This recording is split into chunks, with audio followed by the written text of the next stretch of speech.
Matagumpay na naipamahagi ang 6 na unit ng hand tractor para sa mga dating MNLF combatants sa Barangay Kasabaran, Lanao del Sur. Ang donasyon ay naglalayong makapagbigay ng tulong sa naturang grupo upang isulong ang kapayapaan at kaunlaran ng Bangsamoro Autonomous Region. Yan ang balitang hatid ni Patrolwoman Maria Senyora Agbuya.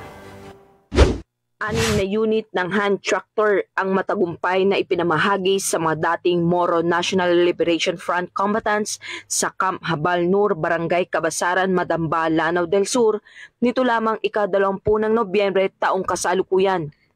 Pinangunahan ni Police Colonel Robert S. Daculan, Provincial Director ng Lanao del Sur PPO, na kumatawan sa Regional Direct Police Brigadier General Romeo Juan Macapas ang turnover ceremony. Katuwang dito ang Madamba at Madalo Municipal Police Station. Ang mga donasyon ay formal na tinanggap ni Alexander M. Lagawa, Chief of Staff ng MNLF Bangsamoro Armed Force, Commanding General ng National Unified Command.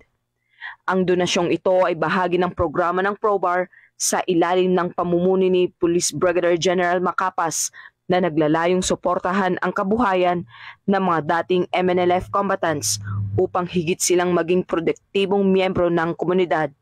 Tampok sa seremonya ang lagdaan ng Deed of Donation and Acceptance na dinaluhan at sinaksihan ng mga miyembro ng pamayanan ng MNLF, mga opisyal ng PNP at iba pang kinatawan. Malugod na nagpasalamat ang MNLF sa PROBAR dahil ito ang kauna-unahang pagkakataon na sila ay nakatanggap ng ganitong donasyon mula sa pamahalaan.